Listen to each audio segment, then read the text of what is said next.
When I made it to my home place, I found triumph of the will. Where once lay a shining city, stood a fortress on a hill.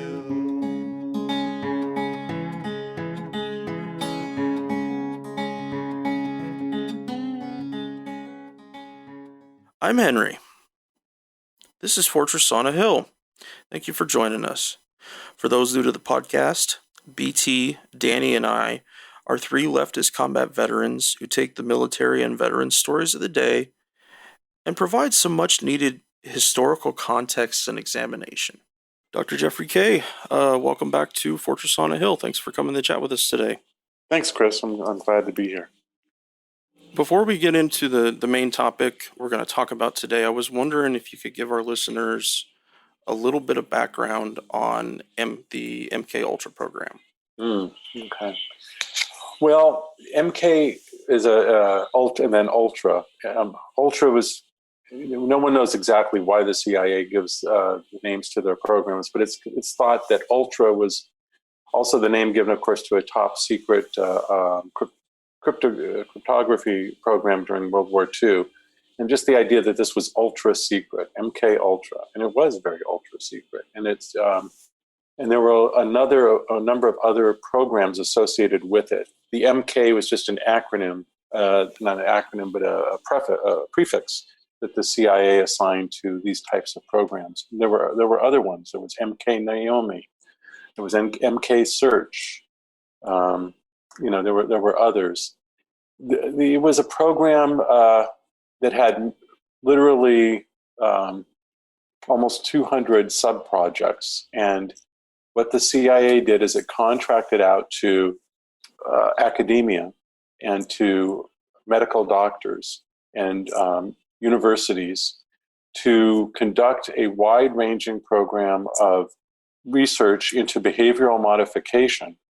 All sorts of things, hypnosis, drugs, psychological ways of understanding how humans break down. And it was conducted over a period of years from the early 50s until 1970, really until the program was exposed, although somewhere in there it switched names and called itself MK Search in the late 60s, I believe. But the MK Ultra programs, went on for over 2 decades. And before MK Ultra was created, there were other types of programs like that, some run in conjunction with the U.S. Navy, such as Operation Chatter in the late 40s, in which they were looking at the ways to use drugs for mind control. And that sounds crazy, mind control. That's not my terminology. That's the military and the CIA's own terminology, not mine. So if people go, he's a mind control conspiracy buff. No, I'm just following what the government says. In fact, I had discovered and published that in a directive from the U.S. Navy during the Iraq War, the directive wasn't about the Iraq War, I'm just placing it in time. One of the things it did was it indicated that the Undersecretary of Defense for Intelligence was to be the key figure to address any inquiries into mind control research that was done by the Navy. I go, well, I didn't know the Navy was doing mind control research. You just told me they are now. But what that research is, of course, is classified. And MK Ultra included interrogation research. Some of this research was conducted on fake POWs, a program known today as SEER, Survival, Escape, Resistance,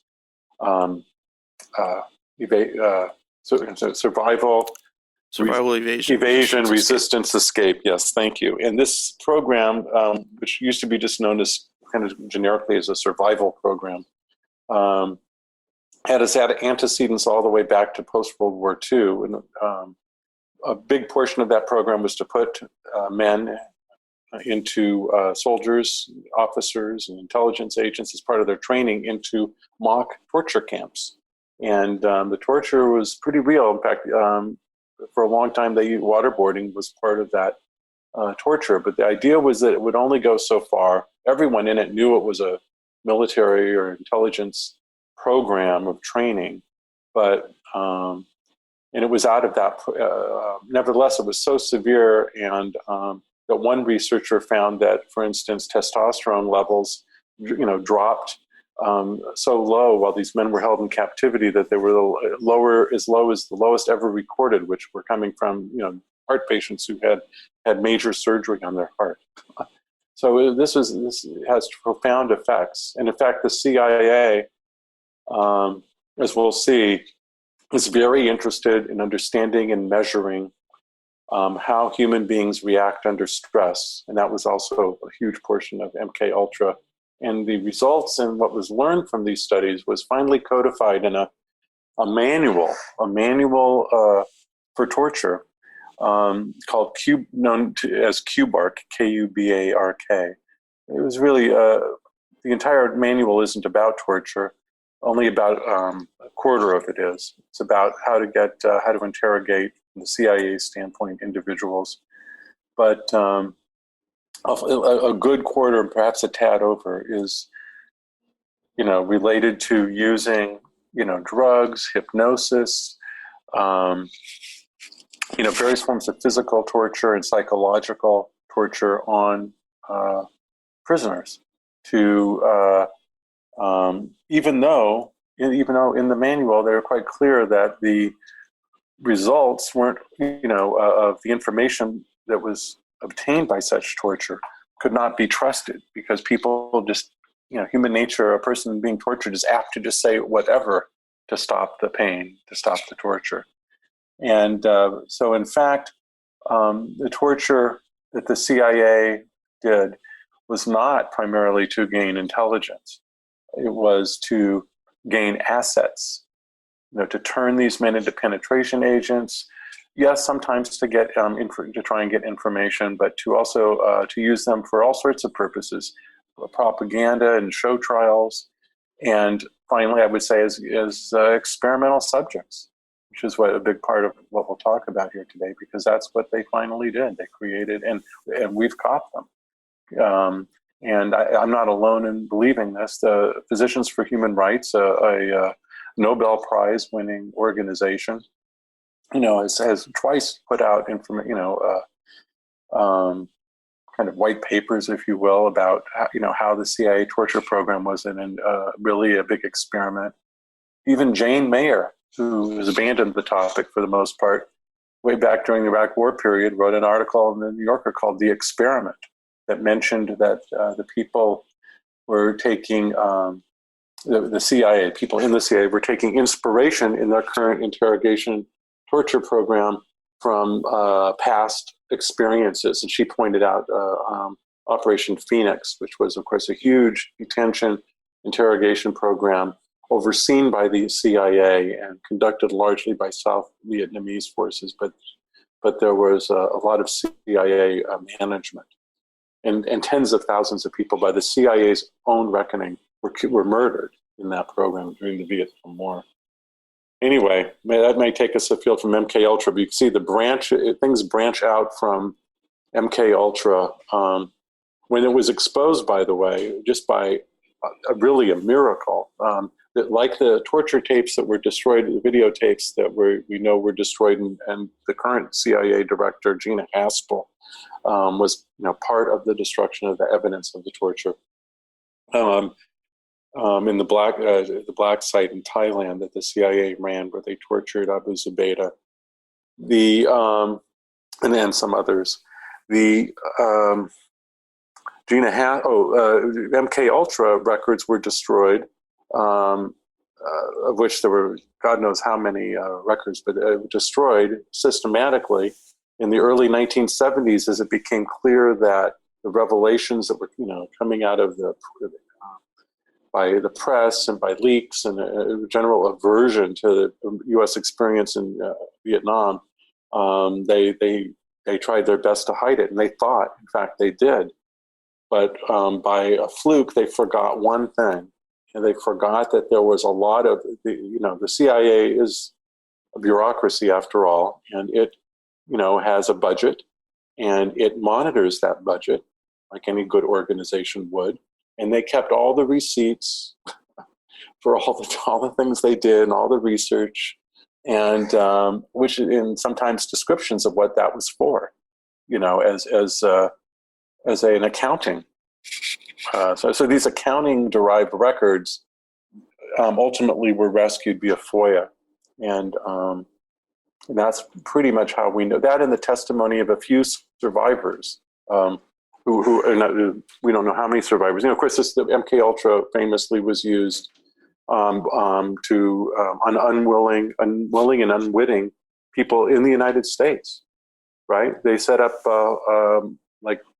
whorehouses, and they did this in San Francisco. They did it in New York, and unsuspecting Johns would come in for the prostitute, and they would drug them, and they would see how they would react. I mean, it's just bizarre. No, it's absolutely breathtaking to hear.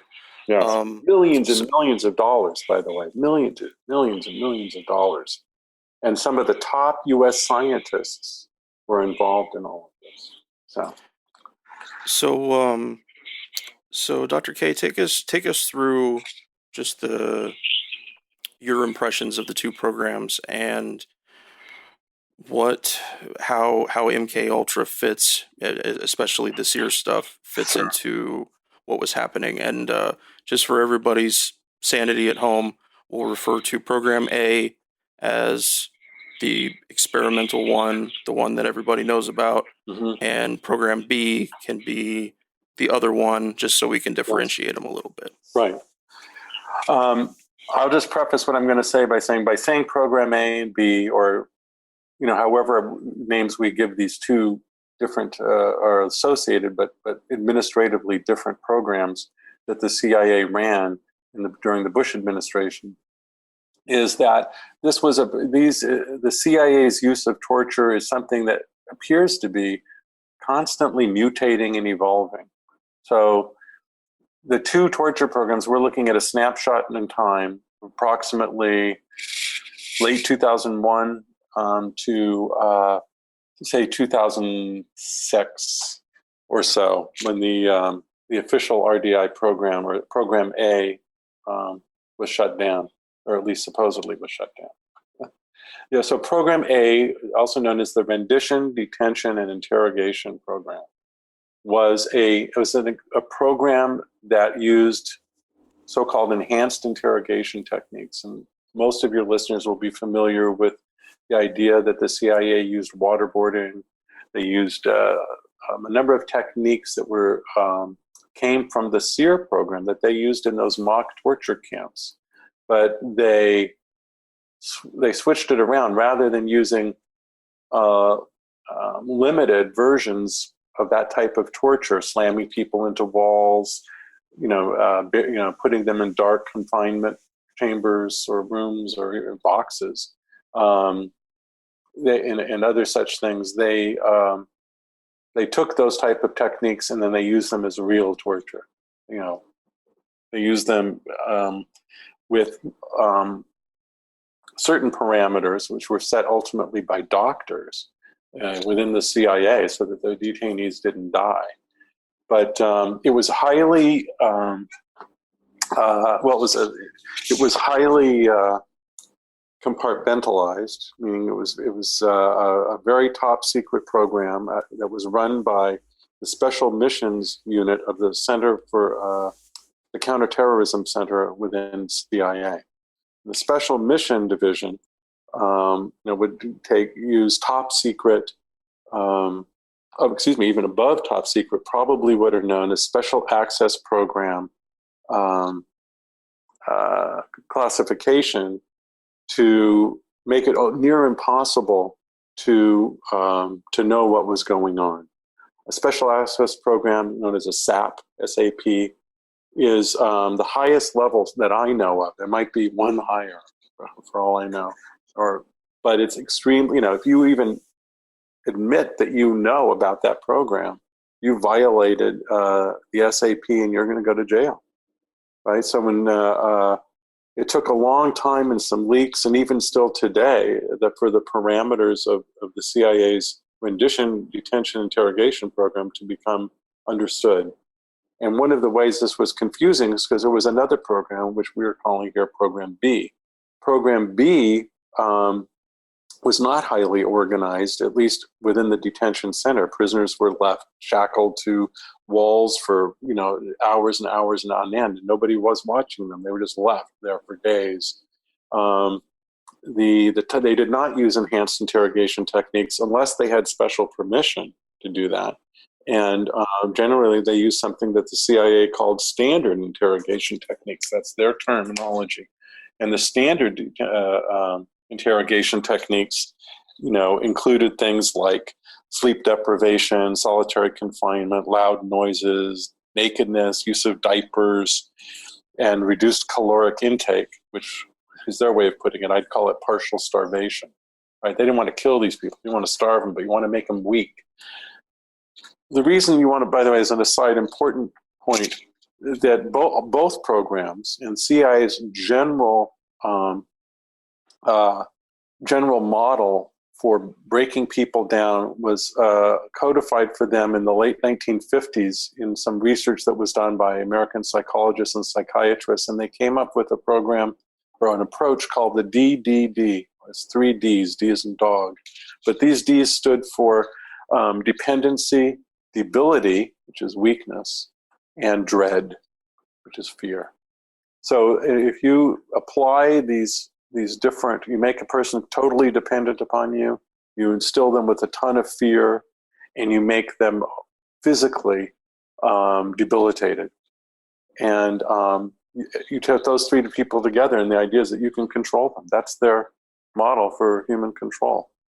And so the other Program B, CIA torture program, which was run by the Center for, the Counterterrorism Center also, the CTC, but was not the same thing as Program A, which was run by the Special Missions Division and had been organized by another group within the CIA known as the Office of Technical Services, OTS.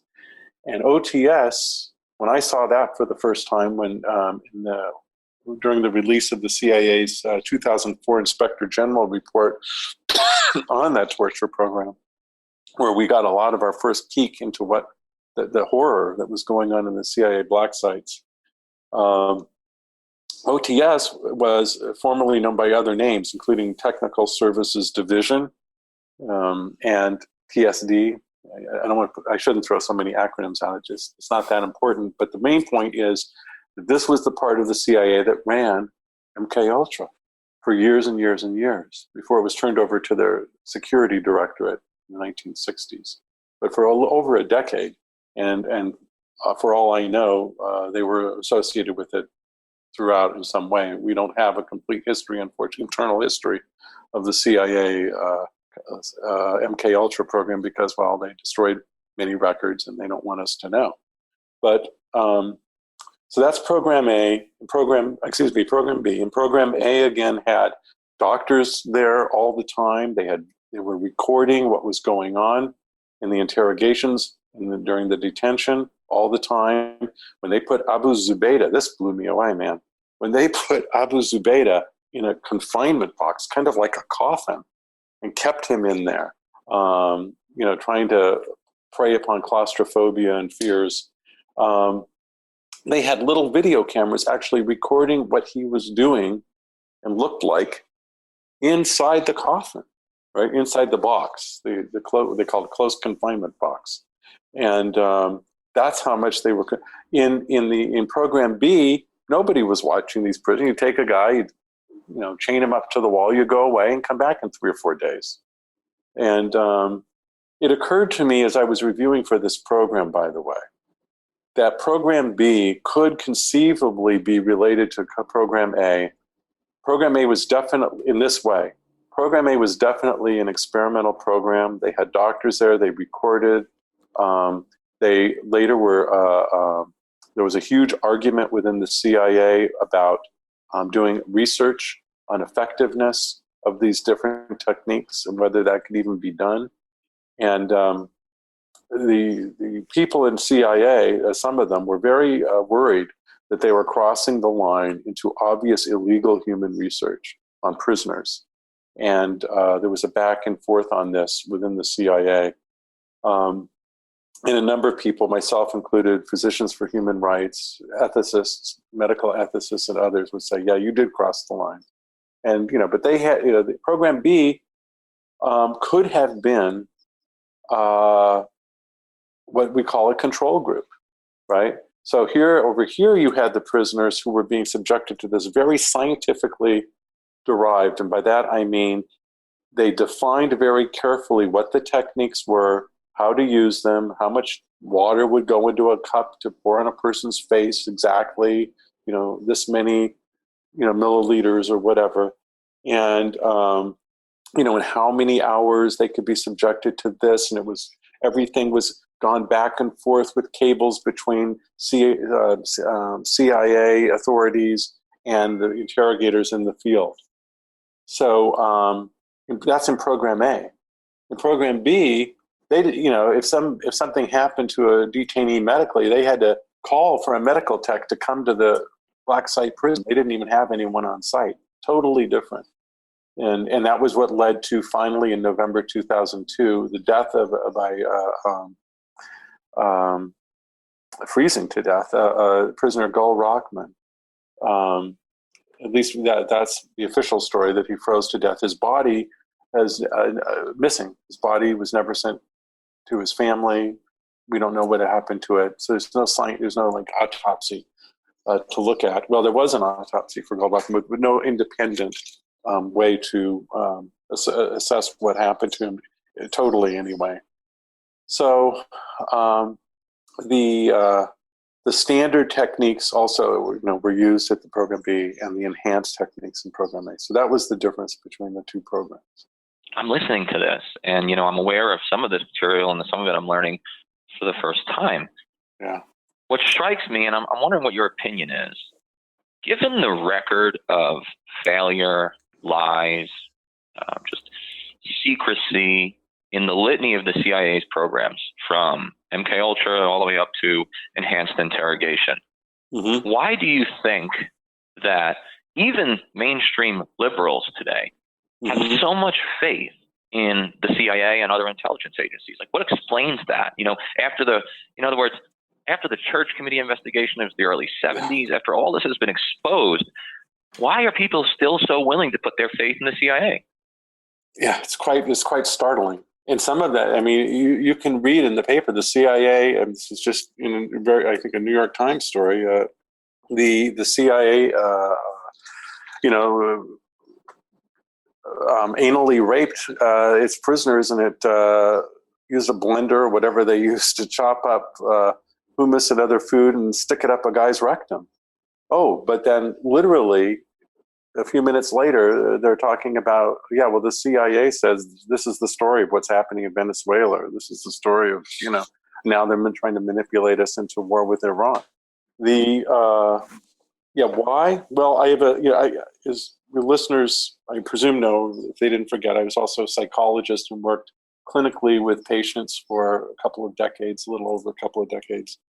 And, I'd have to say, that people, it's human nature to want to adhere to some kind of grouping, to feel that one belongs to something, one's family, one's neighborhood, some group, or a nation, or a people, or a nation state. And when you have research in what's known as cognitive dissonance shows that, which has been a lot of research done on this over the decades, that if you present evidence contrary to a person's belief systems, particularly when I say belief systems, these are belief systems that are rooted in emotional attachment, right? Then you're going to disregard that other information if it contrasts too greatly with what you believe right? So if you were taught, as I was when I was growing up, that the United States is a beacon for liberty and freedom around the world, and that the other people, these other countries that are enemies are, are outrageous monsters who put millions of people in concentration camps, and and then if you get evidence that says something different than that, it sort of like does not compute. It can't take it in. It's really like a mental block. And that's what I believe psychologically why. Now, there's another reason, of course, that feeds this, and that's that many people, mainstream liberals who at least are politicians or in the press, they are kind of run by the CIA, or they are beholden to the government or CIA.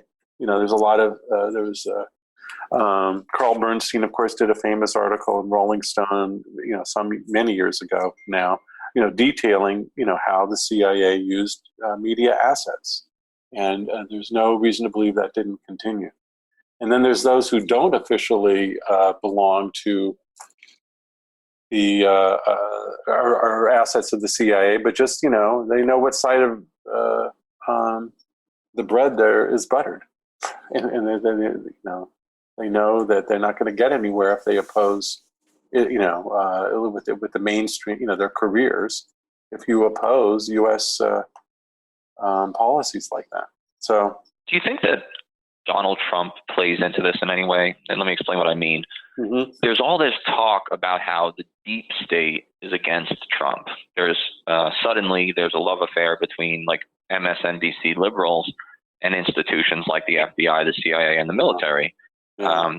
This idea that, they're the adults in the room who are trying to give sound advice to this crazy man, Donald Trump. And I think that's a really dangerous formulation. And I don't know if you see him playing any role in the movement of mainstream liberals further into the camp of the intelligence agencies.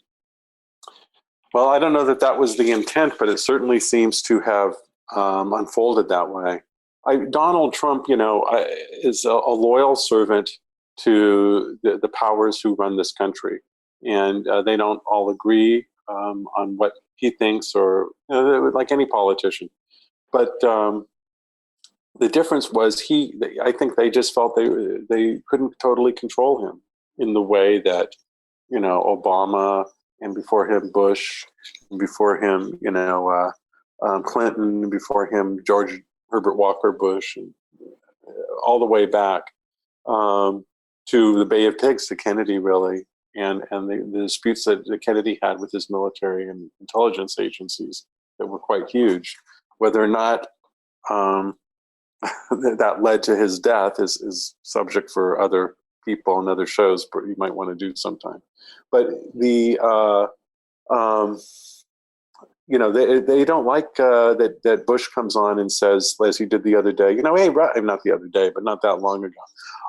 Russia or the old Soviet Union was justified in invading Afghanistan because they were going after terrorists.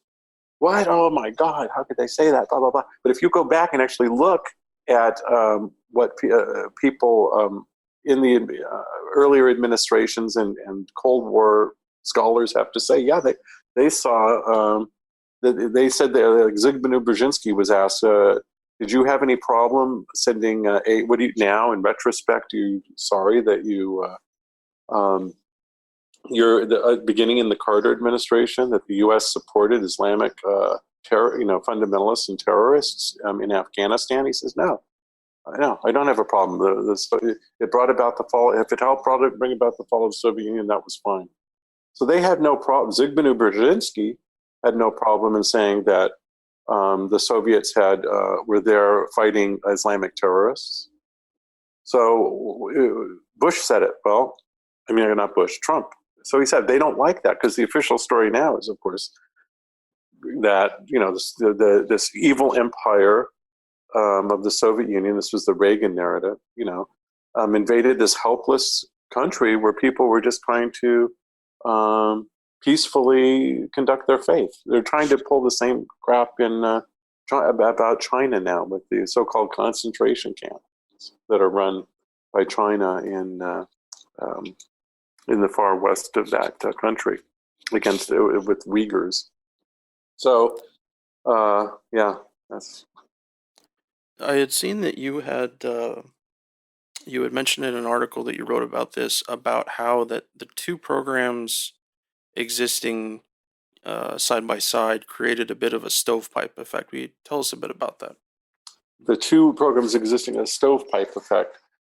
Well, now I'm trying to remember what. You don't happen to remember which article and jog my memory. I want to say it was the main Medium article that was about the two programs. Just that in that one hand wouldn't know what the other hand was doing, even though they were doing something right at the same time. Right. Well, that was part of this program. Program A was so secret, right? It was a special access program, need to know only, and it was run by and had been set up within the Office of Technical Services. James Mitchell and Bruce Jessen, who were former SEER psychologists, had been hired as contractors to do quote research on in the field for the CIA and they worked in a division known as the Operational Assessments Division inside of OTS. And so what I was talking about there that you mentioned wasn't so much a stovepiping, but the kind of a bureaucratic mess that took place, the entire content of which unfortunately is not open to us. My article, which was based on a memoir by the chief of the CIA's Office of Medical Services, is really our first look in a documentary form into what really was going on within the CIA during this period roughly from 9/11 till 2006. The high watermark of CIA torture operations and their rendition torture program. And the Operational Assessments Division, by the way, was related to earlier forms of earlier organizations within OTS, in particular the Behavioral Activities Branch, which had helped create during MK Ultra and created the QBARC manual. And the Operational Assessments Division included OTS psychologists who were they were into the old torture research that had happened during the 50s and the 60s and 70s, early 70s. And, we're chomping at the bit to get a chance to do their own research, but what happened was OTS was ultimately cut out, or at least there was a bureaucratic problem between OTS and the Office of Medical Services. And at a certain point, OTS staff were shut out. They didn't have clearance anymore. So you didn't know what was going on. And it moved, this was part of some internal arguments that were happening over the nature of their experimental program, and whether they would do the type of research that some of the people, including the CIA Inspector General and some in Congress, wanted them to do, which was so-called effectiveness research on the prisoners, which was opposed by Mitchell and Jessen, interestingly enough, and was opposed by others, the Office of Medical Services as well. But the stovepiping, I think you're referring, it might come from the fact that was the program A in particular. The information, or at least details of what was happening in these interrogations, was being shared directly and almost in real time, apparently, as ABC reported, I think, at some point, with the high Bush administration officials, who would be watching on closed circuit TV. So, the reason that's stovepiping is that, of course, stovepiping refers to sending the information without analysis directly up to, the top with no intervening analysis of that raw data, raw info. So, for instance, you're torturing, to give your listeners a very clear example, the CIA is torturing somebody and they get the guy to say, yeah, that's right. I handed an improvised explosive device over to this guy in my camp, and he used it to kill American soldiers. Okay, now we got that info. Of course, and so do they. So does Vice President Cheney. He's listening in, as that's said. Now, so and he takes that to be the reality, when in fact, that's not necessarily what what should be taken from that. It may have been obvious to analysts who looked at those things that the guy just said something crazy to stop the torture, because the IED he talked about wasn't in existence at that time. But Cheney, so so there was, because these programs were run so closely with government officials, that the intelligence, whatever intelligence was used, wasn't very accurate. And there's a lot of disputes between the different sides about how accurate it was, of course. What was it? Was the torture involved in the information, for instance, that got bin Laden? Something the CIA touts on the other side. For me, the informational aspect of the CIA programs is minimal. I probably underplay that a little bit, but the reason I do is because the other aspects of the program are totally ignored. The CIA, the program A, the rendition, detention, interrogation program, was primarily a program of an experimental program on how to break people down, and on how these different techniques worked to do that. And I believe also, for instance, I mentioned just a moment ago the Operational Assessments Division. There was a psychiatrist in 2002, 2003 that was working for the Operational Assessments Division. He was a Yale psychiatrist by the name of Charles Morgan. And Dr. Morgan, at the same time, was working to help develop a medical device to study heart rate variability, a wireless device to measure heart rate variability. Most of your listeners probably don't know this, but heart rate variability is an excellent statistic derived from medical testing, monitoring. It's a form of monitoring that can tell you how much a person is reacting to stress. And this same psychiatrist had written articles about uncontrollable stress. He'd written about the research done on the seer captives. And here he is in the same division with James Mitchell and Bruce Jessen. At the same time, the torture is being done, developing a medical monitoring device, while other people in his division are are in a program that involves high levels of medical monitoring of prisoners. Well, that's an experimental program. Now, whether or not Morgan, I can't make connect the final dots. So, and Dr. Morgan has since said, of course, he's against torture, and there's some indication that he spoke out against it within the CIA. But I don't know. What I do know is that it's highly suspicious that one of the CIA psychiatrists involved in the part of OTS that was helping manufacture the enhanced interrogation techniques was also involved in research in developing a new medical monitoring device. So these are the kinds of things that, and I apologize because I don't remember now if I'm answering your question or if I just went off on a tangent. No, you absolutely did. The guys and I love doing the podcast.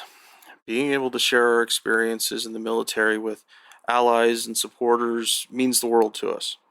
But we can't do all the work. We need you to share an episode of ours with anyone who you think might be affected by it.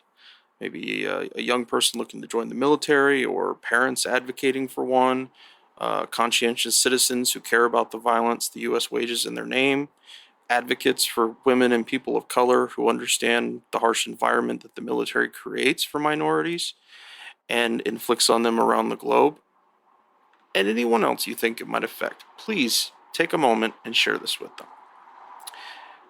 Now, our podcast is supported in a few different ways. First, there's Patreon, where we're very blessed to have an array of wonderful supporters, helping the guys and I pay for some of the podcast expenses.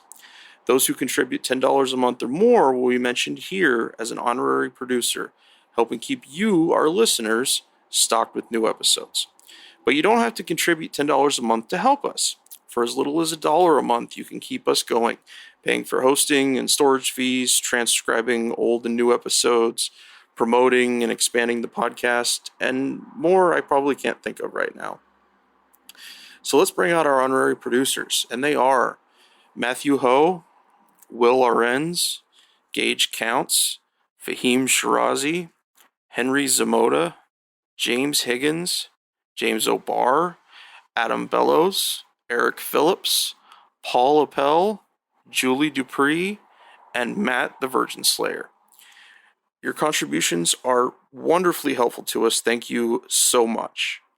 However, if you'd like to contribute and Patreon isn't your style, you can contribute directly to us through PayPal at paypal.me/Fortress on a Hill. Or check out our store on Spreadshirt.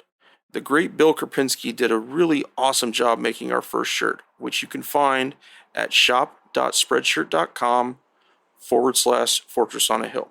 Make sure you check on the site there for promo codes before you order. And now, let's get back to the podcast.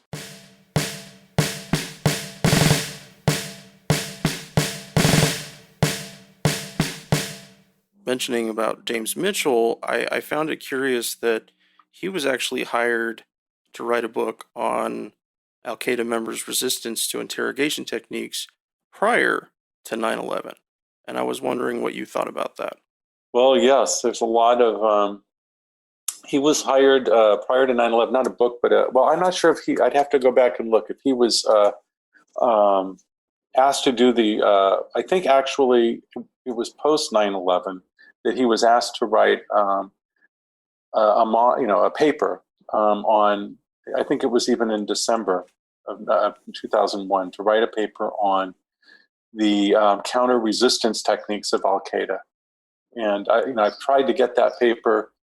Some of it was released finally to somebody via FOIA, and it certainly backs up the kinds of things I'm saying that this was here in today's interview.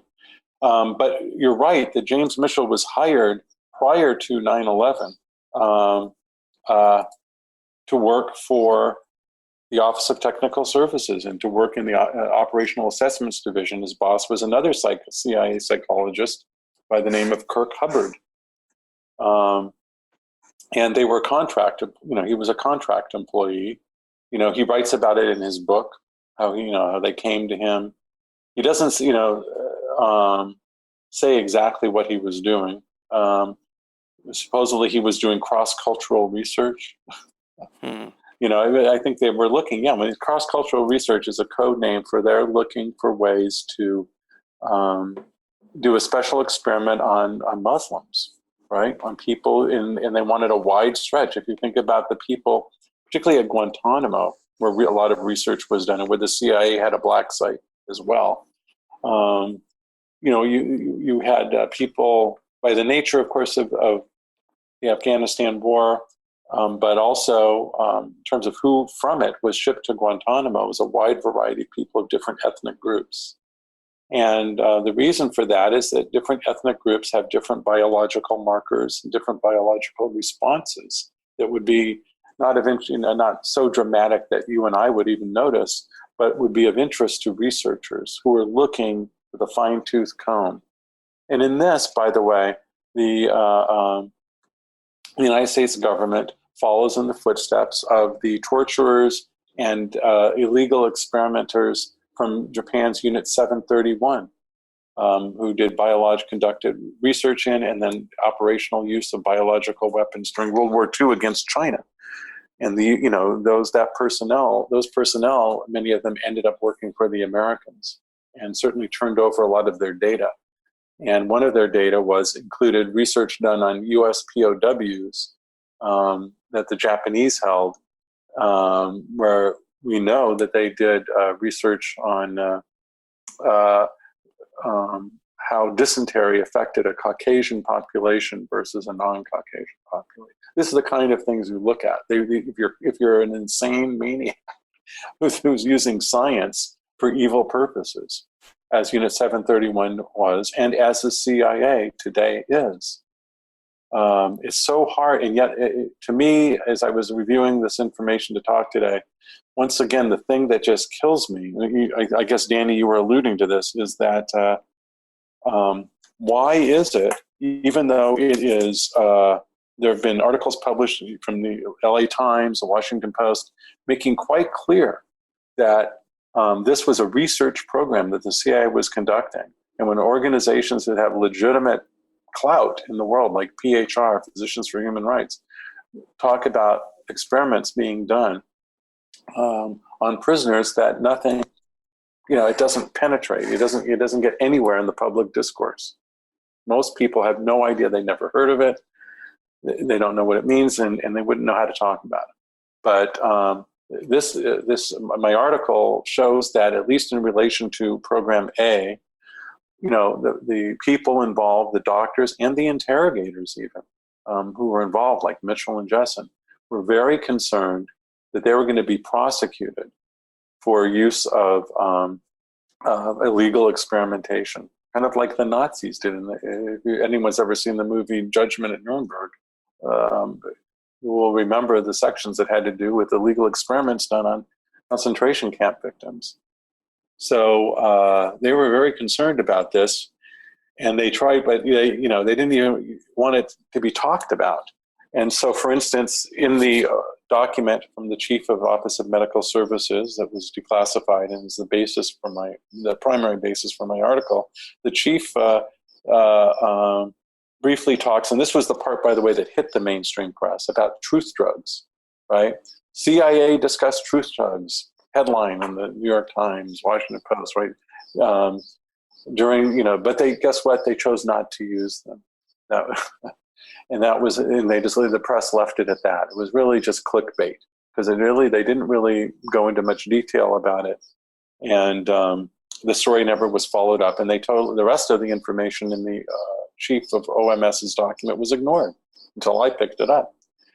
But the truth drugs thing, the way it was discussed is important, because the reason they chose not to use drugs as part of the enhanced interrogation program, unless there's even a higher or separate SAP that did that, which is possible, or they did that at Guantanamo, I believe, or in other ways with the military. There's lots of ways to hide programs. Anyway, if they used so-called truth drugs on interrogation, that it would raise flags for congressional investigators, for some people in the press. And, they don't want a replay of the Church Committee and other revelations that occurred in the 1970s about CIA use of drugs and experiments and MK Ultra. That really burned them and caused them a lot of problems. So they determined, supposedly, that they would not use these drugs. They used other drugs, by the way, as I point out. And people, so to facilitate torture. So, for instance, they used blood thinning medications. One of the primary ways in which torture that's used by the CIA is called stress positions, in which you're made to get into a very uncomfortable position and you really can't move from that position. I mean, anyone who's maybe crouched down and stays in that crouch for a long period of time doing gardening or whatever knows how uncomfortable it feels to just say, be in a crouch for a while. Well, imagine you have to be in a crouch, you can't get up because you're chained to the floor that way. Or you, if you do get up or move, you're going to get hit in the head, or you're not going to get anything to eat or whatever. And so they use military. It's a form of torture that was derived and discussed by the early MK Ultra people, and it's in the QBARC manual. They felt it was a very effective form of torture because they felt that the prisoner would see it more as their own body was against them, not just the interrogator. You could show sympathy. Gee, I'm so sorry you have to do this. Why don't you cooperate with us? And the thing that's torturing me is no one's hitting me. My own thighs and legs while I'm in the crouch are cramping up and are painful. My own body is attacking itself. So, they use these stress positions as part of what, part of what they were doing. I think there was more I was going to say. I apologize. I don't remember where I was going with that. But as you were talking about the stress positions, and so many Americans, I mean, like my father's an example, right? Just like your average Trump voting white male American tends to think that, crouching positions and loud noise and sleep deprivation, that's not really torture. If you're not cutting people open, it's not torture. If you're not shocking their testicles, it's not torture, Right. Yes. But what's interesting to me is I went to West Point where I was a cadet, and hazing used to be a really big deal there. Yes. The amount of attention and pressure that the military has put on the academy to make sure that no more, hazing of any sort goes on is remarkable when we consider what the intelligence services, sometimes the military, are doing to foreigners, right? Doing to enemy combatants. Yes. I mean, if you were to be found out that you were putting cadets in stress positions, they still used to do it while I was there, but when I went back to teach, if you'd have done that to a cadet, you'd have been immediately expelled, which I just think is an interesting dichotomy to, what's okay overseas and what we think is acceptable here at home. Yeah, absolutely. Yes. Well, the military in the 1980s stopped using waterboarding as part of the SEER program. Well, almost all of the military. For some reason, the Navy's own SEER program utilized waterboarding. And the reason they did that supposedly was because the guy who was in charge of it had been waterboarded when he was a trainee years before. And it was sort of like, hey, if I did it, sort of the analogy would be, well, I was hazed, you can be, what's wrong with today's baby generation? They can take it too. So that was kind of the Navy's position was, we're not going to give up waterboarding our own men as part of the SEER training because that's what we've always done. Finally, the Navy did back down. And of course, the reason it was inducing what they called, learned helplessness in their own men. Learned helplessness was a term that was created by a psychologist known as Martin Seligman, and it became a model for inducing a state of kind of internal psychological and physiological collapse, and was also used as a model for what could bring about depression. The idea is that there's inescapable stress, inescapable danger, and at that point, the organism just starts to shut down. So learned, what does that mean? They didn't read it in a book. Learned in the sense of behavioral research, like Pavlovian, right? You learn a response. It's learned because it's conditioned. It's a conditioned response. And it's incredibly debilitating. I'm sure many people who were hazed carry places like West Point and elsewhere, carried those injuries from that, their entire lives. And that happened to some of the SEER trainees as well. Even as back as the 1950s, there were stories of men, and one was covered in Newsweek, of a guy suing the military for, being harmed in the SEER program. And I still occasionally get emails, because I've written about this, from different people saying, I was injured in the, by SEER training and this and that, and I'm trying to get benefits, and can you help me? Can't really do too much for them beyond what, referring them to, the sources for my articles, and they can follow up with legal if they wish, but it'd be very difficult for them. But it's great to hear that they stopped the hazing at West Point. But yes, you're absolutely correct. It's outrageous that, racist in the end probably, that the U.S. feels that it can, use stress positions, for instance, against people, who are foreign, but not, of course, at home. Doesn't mean they don't use other things at home. They call this, what we're talking about, torture light, L-I-T-E, or, psychological versus physical torture. These are arbitrary distinctions. The fact is, in discussions with people who've been tortured without any prompting, the torture victims usually will say, those who were tortured by American military or CIA, will say the worst of torture for them was either the sleep deprivation or the isolation, use of solitary confinement, deep solitary confinement. And there was, not just solitary confinement alone, but solitary confinement, for instance, in a room that was painted all white and had the lights on all day. And you didn't know what time it ever was. And they weren't feeding you enough. and we might be subjected to weird noises or loud noises in music. And this is a way, what you're doing is making solitary confinement into a form of sensory deprivation. And these are attacks on, this was studied too. This is studied, goes back to that DDD research that I was mentioning that the military and the CIA did in the 1950s, in which it was, in fact, there was tons of research into sensory deprivation, millions and millions of dollars, hundreds and hundreds of studies in the 1950s and 60s until suddenly the research by the mid-70s disappeared. Why? Because the military and CIA weren't funding it anymore. And they weren't, they'd already, I guess, gotten pretty much all the info they needed for the torture. And so domestically, thousands of people remain in solitary confinement in America, most notoriously at the supermax prisons. And in fact, one finding that came out of, it's in my article, as a lot of things are, was that how much the CIA consulted with and worked with the Federal Bureau of Prisons.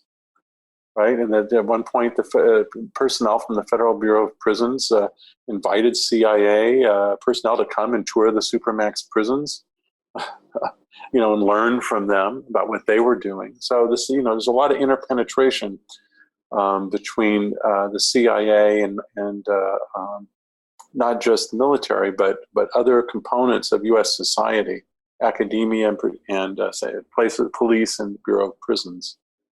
It's all kind of so diabolical, and I'm saying it, but yet it's all 100% true.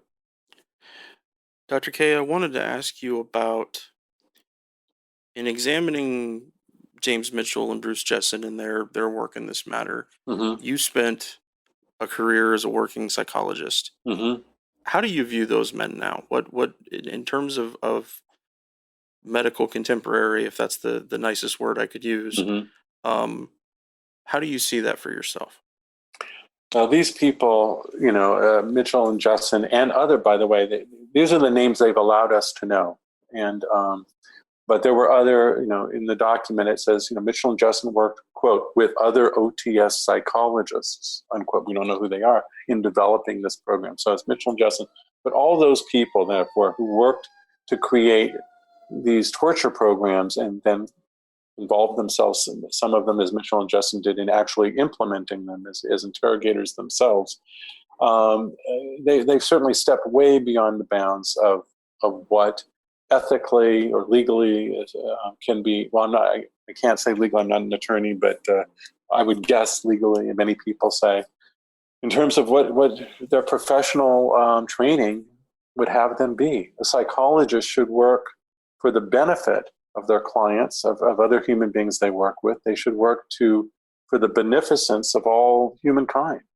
But these people allied themselves with government organizations and to use the same methods that they had learned about statistics and human emotion, etc., and use that to destroy human beings, to break them down at the service of some policy.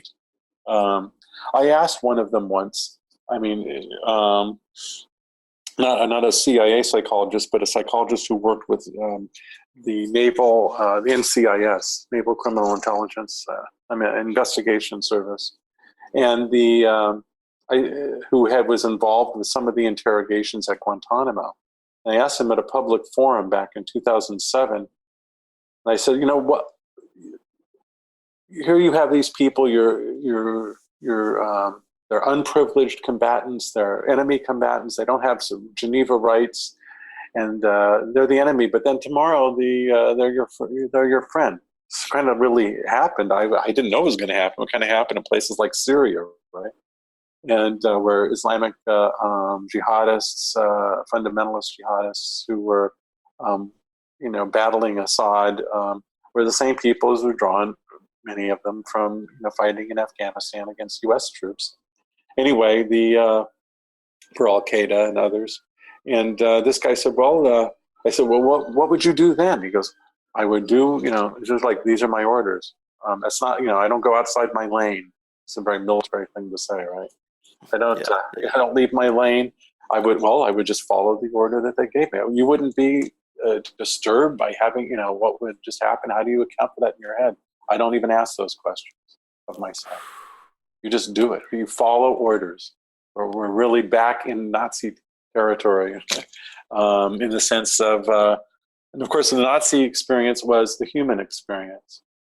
People sometimes will say things like, "Oh, the Nazi," as if, "Oh, that was a special case situation that is so far outside the norm, it can never happen again." But actually, what we can see is it may be on a somewhat smaller scale, but it has happened again. And we don't really know what's going on now exactly. We know that on some level the torture continues. The enhanced program A was at least as we understand it and as it bureaucratically existed within that organization, was shut down. So that and MK Ultra was supposedly shut down.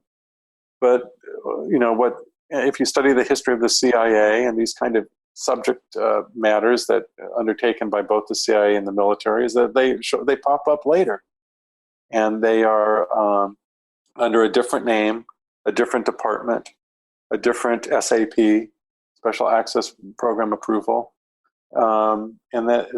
So I have no doubt that it continues. I suspected that there was an experiment way back when I first started more deeply looking into all these issues, which really wasn't until for me, about 2006 or so, when it just, hit me. I mean, I knew what was going on. I was against it, but I didn't start to undertake my own research until about 2006. And I believed, I thought, I was suspicious and thought, well, I wonder if they're not doing something connected to MK Ultra. And I can tell you that I was not happy to be proven right. When I read the chief OMS document, I was kind of crushed. In other words, I even in my wildest dreams, I didn't realize that things were that connected. So for instance, the OMS chief said, and this is a quote,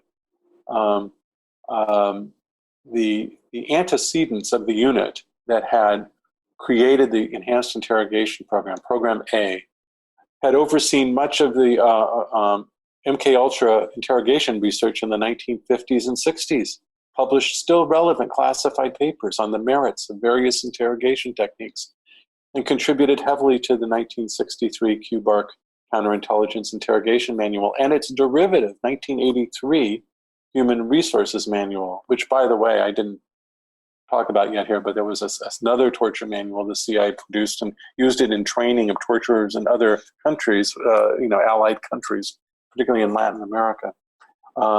And these people had assisted even directly in early interrogations. And what they said was that both the SEER people and the initial agency thinking about what to do with the torture and stuff drew on these early MK Ultra, CIA and military-funded studies. They were directly linked to them, right? And in fact, it wasn't just, theoretical. The chief of interrogations for Program A was, I believe, a man, but I guess it possibly could have been a woman. But I think I've seen him referred to as a he in the document. That this officer in charge of CIA interrogations in Program A was given that post. This was in the Senate Intelligence Committee's report, or that we have of it, the executive summary that came out a few years back. Was given to this post despite the fact he'd been accused in the past of inappropriate use of torture techniques drawn from that same MK Ultra inspired 1983 Human Resources Manual, they called it, but a really torture manual. So the CIA chief of interrogations had to have been an older individual and had been around the block, and he'd already been called out on some level for involvement in torture, MK Ultra derived torture. So this is what they were doing. I was shocked to read all this, and yet here and there, I will say a couple of times something is mentioned, but in general, in the mainstream press, But if it weren't for podcasts like this, for you guys and a few others out there, and for the ability these days to post your own things on the internet, and occasionally an openness by certain media to some of this kind of information.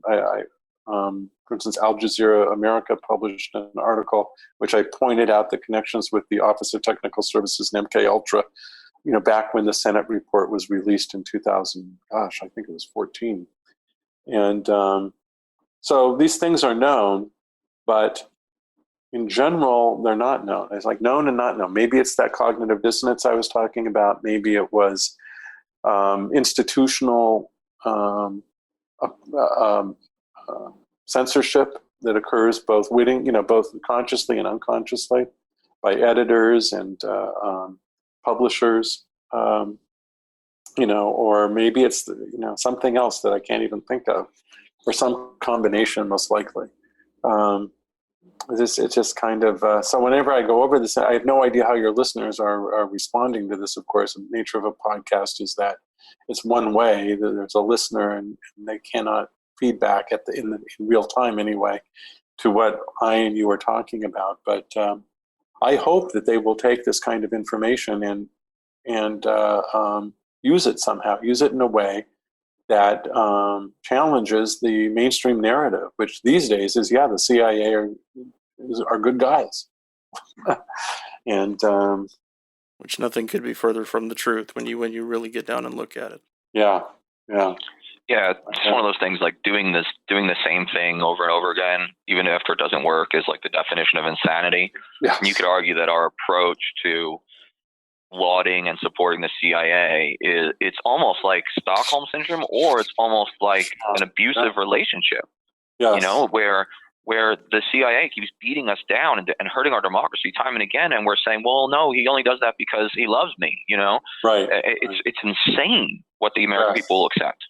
Yes, well, you hit on it. Well, that's an excellent example. You could be a psychologist, in which the human nature is such that it can, if you provide it with differential forms of response, harsh punishment, and then, some kind of lesser or positive, some kind of supportive behavior, you ties the person to them, like the so-called battered wife syndrome, right? And people who they actually become attached, they expect that there's a model in their head of what an attachment is, and that model is one in which the person or institution you're attached to can be abusive at times, and it's very strange. And believe me, no one's looked at these kind of things more than the CIA.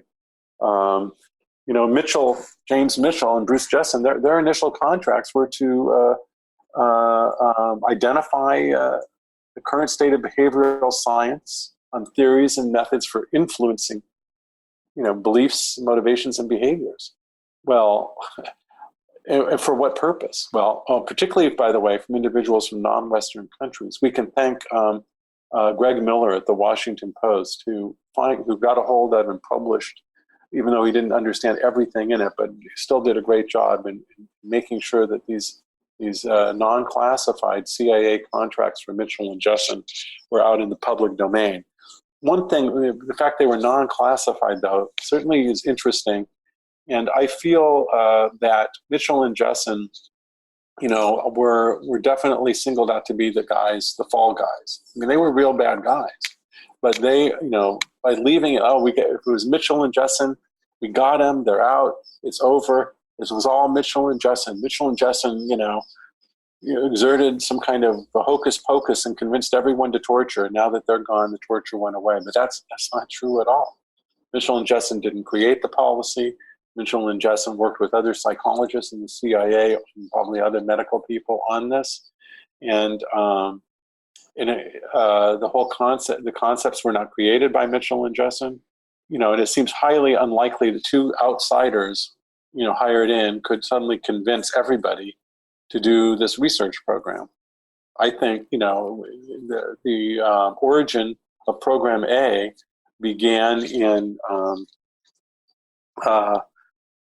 began somewhere deep within the Office of Technical Services, the science people, the Science and Research Directorate of the CIA, which, how, has a whole history and a culture that, of which MK Ultra was part of it. And that's what the OMS chief's memoir makes clear, is that there was a lot of interest in the kinds of research done under MK Ultra, and that informed, how they were going to approach this interrogation situation, and they set up a special program to do it.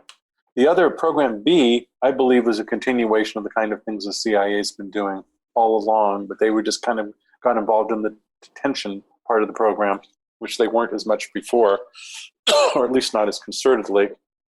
And the rendition program, which really had begun under Clinton, and even goes back farther. There are stories. I wrote one article with Hank Albarelli some years ago, talks about a case known within the CIA as the Kelly case, which mentions, kidnapping this guy and renditioning him to Panama for interrogations.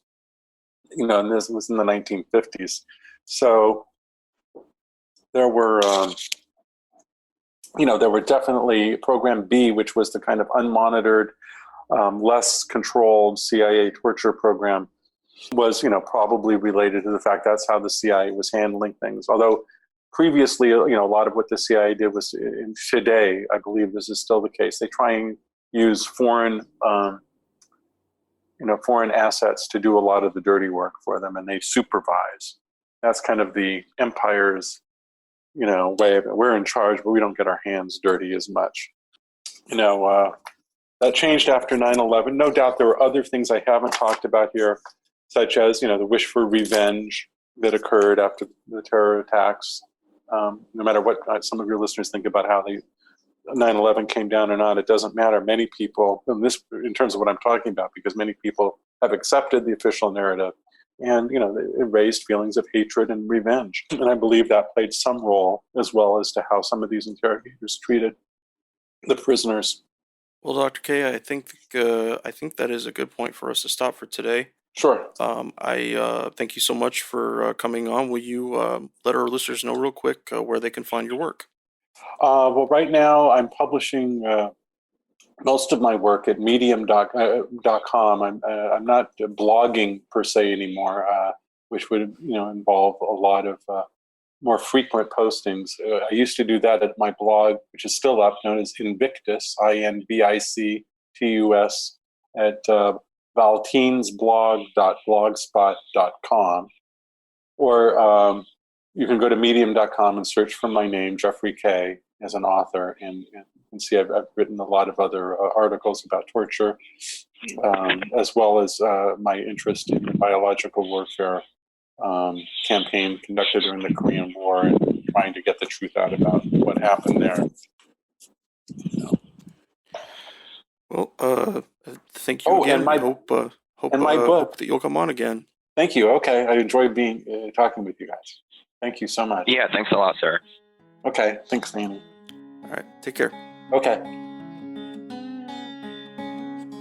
We're on Twitter at Fortress on a Hill, and also at facebook.com at Fortress on a Hill.